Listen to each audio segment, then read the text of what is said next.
La paracha de la semaine porte le nom de Ekev, d'après le deuxième mot de notre paracha, V'haya Ekev Tishmeun. Ekev signifie en récompense.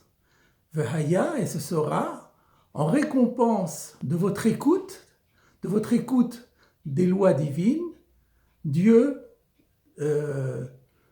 Shamar Hashem Elokecha Lecha, Dieu veillera à respecter l'alliance qu'il a conclue avec tes ancêtres et il t'aimera, etc., suit une longue série de bénédictions.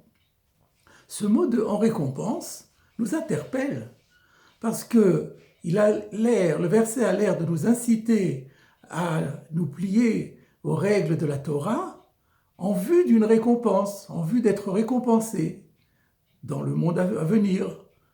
Mais pourtant, nous connaissons bien cet enseignement des Maximes des Pères, les Pirkei Avot, Al tiyu kavadim ameshamshim et arab almenat et rabam almenat le kabel peras.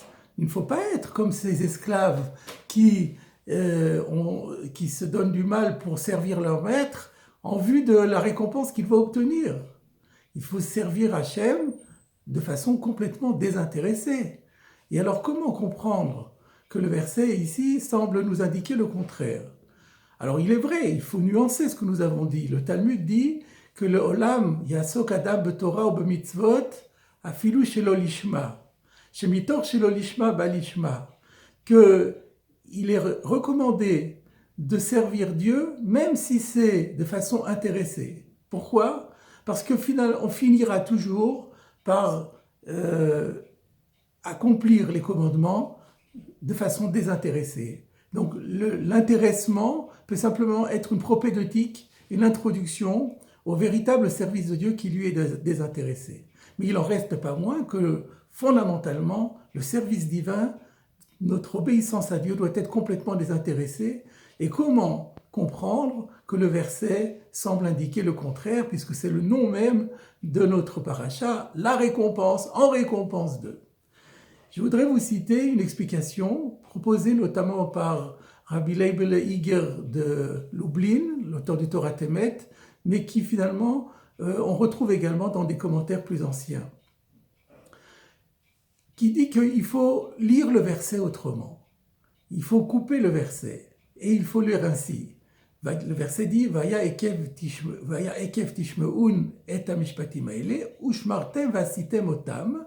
On traduit habituellement en récompense du fait que vous écouterez ces commandements, que vous les observiez et que vous les accomplissiez. Mais c'est pas comme ça. C'est pas comme ça. Le verset, il faut le comprendre ainsi. Et ce sera en récompense de votre écoute, eh bien, vous parviendrez à observer et à accomplir les commandements. Et la récompense n'est pas la suite des versets qui nous décrit les bienfaits que Dieu va nous prodiguer. Ça, ce n'est pas du tout lié à la récompense et ce n'est pas ce que Dieu nous demande de faire. Ce que Dieu nous annonce, c'est qu'en récompense de notre écoute des commandements divins, eh bien, nous parviendrons à les observer et à les accomplir. Et c'est un autre enseignement des Pirkei Avot que nous retrouvons ici, Srar mitzvah, mitzvah. La récompense de l'accomplissement d'un commandement, c'est la possibilité d'en accomplir un autre. Et ça ne s'appelle pas servir de façon intéressée, puisque notre seul intérêt, c'est grâce au commandement, d'avoir la capacité, la possibilité d'en accomplir d'autres, c'est-à-dire de bénéficier de l'assistance divine dans l'accomplissement des commandements. Et à ce moment-là, donc la question est résolue.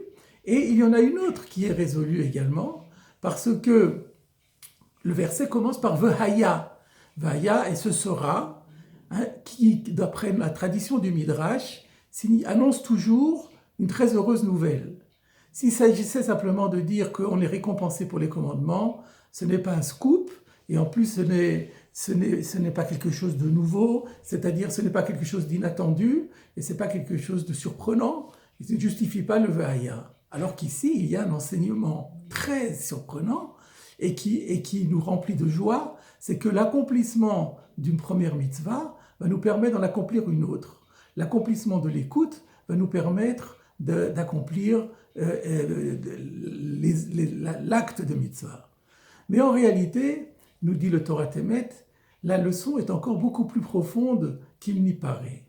Parce que quand nous parlons d'écoute, de quoi s'agit-il?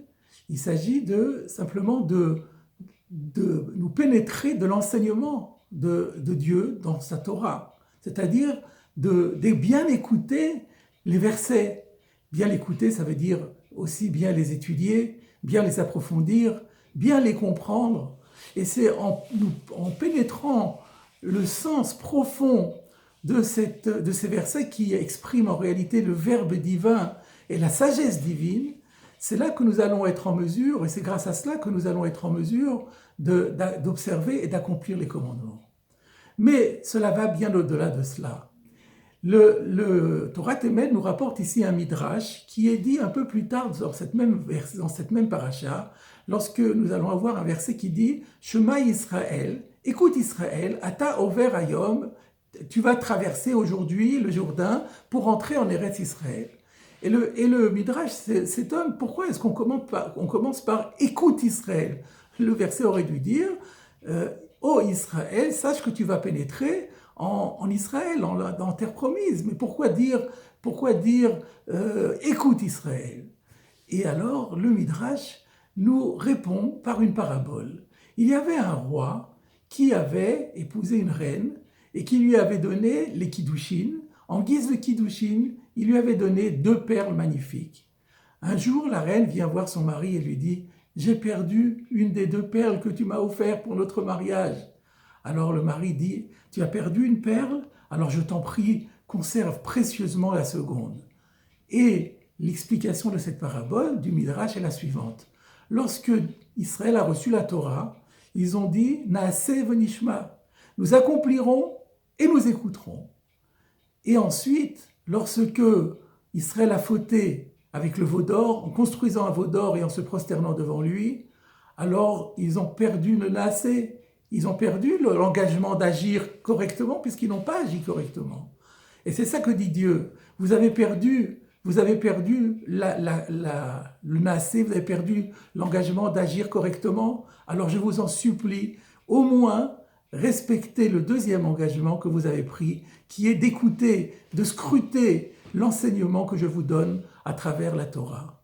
Eh bien, nous dit le Torah Temet, l'enseignement de notre verset, c'est que si vous accomplissez ce 2e commandement du Nishma et que vous mettez en œuvre cet investissement dans l'écoute de la Torah, eh bien vous allez rattraper, vous allez récupérer le Naaseh.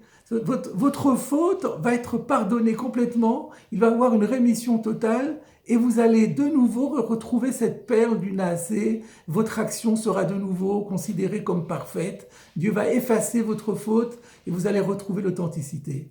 Or, il n'y a pas de plus grande joie que de retrouver un objet qu'on croyait perdu.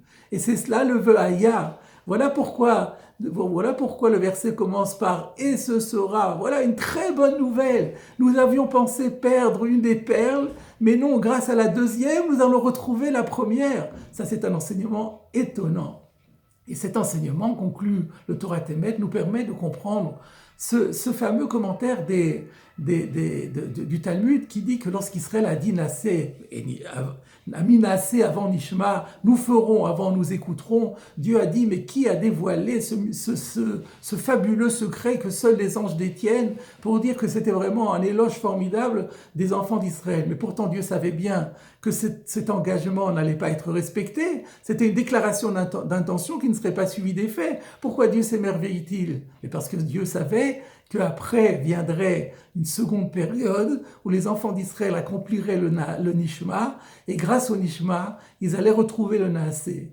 Voilà, mes chers amis, la bonne nouvelle de notre paracha, c'est que nous avons récupéré le Naaseh, notre capacité d'agir devient intacte et authentique, mais c'est grâce à la Shemia, c'est grâce à l'étude. Comme dit le Midrash par ailleurs, parce que la lumière de la Torah, Or Sheba, Marziran le Mutav, c'est la lumière de la Torah qui nous permet de nous améliorer, de nous bonifier. Profitons de ces quelques jours ou de ces quelques semaines de liberté que nous offrent les vacances pour approfondir encore davantage le message divin. Cultivons cette écoute pour permettre de réussir notre action au retour des vacances.